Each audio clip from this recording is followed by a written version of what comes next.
تھی کہ آپ نے اپنے گھر کے بچے تو بچے یعنی غلاموں تک کو ایسا عاشق بنایا تھا کہ وہ کٹ مرنا تو گوارا کر سکتے تھے، لیکن حضور کے ساتھ بغاوت کرنا اور حضور کی ناموس کا سودا کرنا یہ وہ گوارا نہیں کر سکتے تھے۔ ہجرت پر میں ایک بات عرض کر دیتا ہوں اور بات کو سمیٹتا ہوں حضرت سیدنا عبداللہ بن زبیر کے حوالے سے، کیونکہ بڑی برگزیدہ شخصیت ہے۔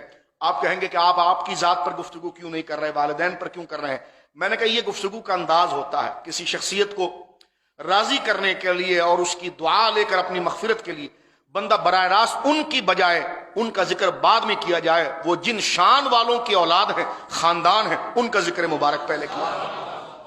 آپ کی امی جان سیدنا عبداللہ بن زبیر کی امی جان سیدہ اسماء بنت ابی بکر اتنی جرت مند خاتون تھی، ان کی ڈیوٹی تھی کہ رات کے وقت حضور کے لیے کھانا بنا کر غار میں پہنچانا، اور مکہ کی وہ گھاٹیاں، وہ جنگل، اور اس میں وہ چلی جا رہی ہیں۔ اب حضرت ابوبکر صدیق نے اپنی بیٹی کو شام کو کہہ دیا تھا کہ رات کو حضور نے جانا ہے تو تم نے ایک میں حضور کے لیے ستو لانا ہے اور ایک میں شہد یا پانی کا انتظام کرنا ہے۔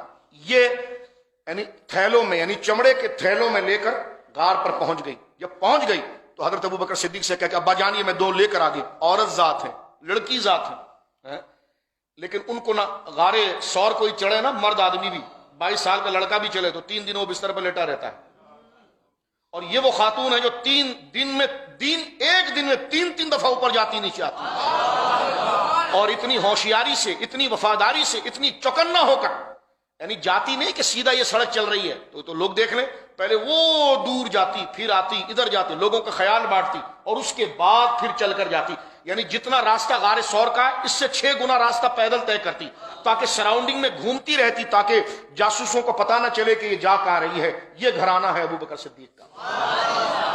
اب آپ درد دیکھیے اس خاندان کا، جب غار میں پہنچ گئی اور سرکار دو عالم کو اونٹنی پر بٹھا دیا گیا کہ حضور بس جانا ہے، اور یہ دونوں انہوں نے چمڑے کی تھیلیاں اپنے ابا کے حوالے کی، تو حضرت ابوبکر نے غصے میں کہا باندھوں گا کس سے اس کو؟ یہ تو تھیلیاں لائی ہے، اس کے منہ باندھنے کے لیے بھی تو کچھ دے۔ اور وہ کھانا حضور کو جو تھا وہ ان کو جان سے زیادہ عزیز تھا کہ راستے میں حضور کو اگر حاجت ہو تو کیا پیش کیا جائے۔ انہوں نے کہا ابا جان یہ تو میں بھول گئی لانے کا۔ تو روایت میں آتا ہے کہ حضرت ابوبکر صدیق نے بڑا ان کو غصہ کیا، فرمایا کہ یہ اگر ضائع ہو گیا تو راستے میں حضور کو میں کیا پیش کروں گا؟ خود کی پرواہ نہیں ہے، حضور کو کیا پیش کروں گا؟ اب یہ بیٹی بھی تو ابوبکر صدیق کی تھی۔ اپنی بیٹیوں کو یاد کریں آپ اس وقت، آپ کی نظروں میں آپ کی بیٹیوں کا، بہنوں کا اور پاکیزہ ماؤں کا تصور ہونا چاہیے، تاکہ آپ اس درد اور اس وفاداری کو سمجھ سکیں۔ کہنے لگے ابا ایسا ہو سکتا ہے کہ اپنا منہ ادھر کر لیں، آپ اپنا منہ ادھر کر لیں۔ ابوبکر صدیق کہنے لگے ہاں، عورت ذات ہے، آپ نے اسی وقت اپنا کمر بند توڑا، جس کو عربی میں نطاق کہتے ہیں، کمر بند توڑا، اور اپنے کپڑے کو گانٹ لگائی اور اپنے کمر بند کے 2 ٹکڑے کیے۔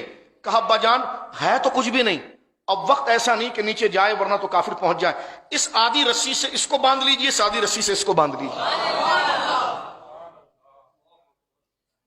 آج ایسی وفاداری کی مثال کون لا سکتا؟ آپ اپنی بچیوں پر اس کو محسوس کریں، اپنی بیٹیوں پر اس کو محسوس کریں، یہ وفاداری۔ جب سرکار دو عالم کو حضرت ابوبکر صدیق نے کہا حضور تاخیر ہو گئی لیکن اسماء نے یہ کیا، تو سرکار علیہ الصلوۃ والسلام نے دعا عطا فرمائی اور ان کو لقب دے کر ذات النطاقین، یعنی 2 دھاگوں والی۔ ایک عورت کے نزدیک اپنی حیا کتنی بڑی ہوتی ہے، لیکن حضور کی عزت اتنی بڑی تھی میرے دوستوں ان کی نظر میں۔ کہنے لگے ابا جان آپ ذرا منہ ادھر کر سکتے ہیں؟ حضرت ابوبکر نے جیسی منہ ادھر کیا تو انہوں نے اپنا کمر بند توڑا اور اپنے کمر سے اپنے کپڑے کو باندھ لیا کس کے، اور اس کمر بند کو 2 ٹکڑے کیا۔ فرمایا کہ میرے لیے میری عزت کچھ نہیں ہے، رسول اللہ کا آرام سب کچھ ہے، صلی اللہ علیہ وآلہ وصحبہ بارک وسلم۔ یہ مقام ہے حضرت ابوبکر صدیق کی شہزادی۔ ظاہر سی بات ہے تربیت تو باپ نے کی ہوگی نا، باپ ایسا وفادار تھا جس نے جوان بیٹی اور گھر والوں کو سرکار دو عالم کے لیے چھوڑ دیا اور غار کے اندر چلے گئے تھے۔ کسی پوچھنے والے نے پوچھا کہ اگر کافروں کو پتا چلا تو تیرا گھر جلا دیں گے، تو تیرا کیا ہے؟ فرما میرے لیے میرا رسول بخش کافی ہے، میرے گھر والوں کے لیے اللہ رسول کافی ہے، بس جو ہوگا دیکھا جائے گا، لیکن میں حضور کو تنہا نہیں چھوڑ سکتا۔ اب میرے دوستوں بزرگوں، حضرت عبداللہ ابن، اب آپ کو پتا ہونا چاہیے کہ جو بیٹا پیدا ہو رہا ہے، جو زبیر بن عوام کا نکاح حضرت سیدہ اسماء سے ہو اور بیٹا عبداللہ بن زبیر پیدا ہو، اور پیدا بھی ہو تو اسلام کی شان بنے اور مسلمان نعرہ لگا کر اس کے استقبال کریں، یہود کا منہ اس کی پیدائش کے وقت کالا ہو، سرکار اپنی چھاتی سے اس کو لگائے رکھیں بہت دیر تک۔ مجھے بتائیے بچہ کیا رنگ لائے؟ حضرت سیدنا عبداللہ ابن زبیر نے، وقت میں ختم کرتا ہوں، بات ختم ہوتی ہے، 72 سال یا 74 سال آپ نے عمر پائی۔ مختصراً یہ آپ بہت بڑے عالم دین تھے، بہت بڑے فقیہ تھے، بہت بڑے قاری قرآن تھے آپ، لیکن مختصر آپ کی زندگی کے بڑے مشہور پہلو میں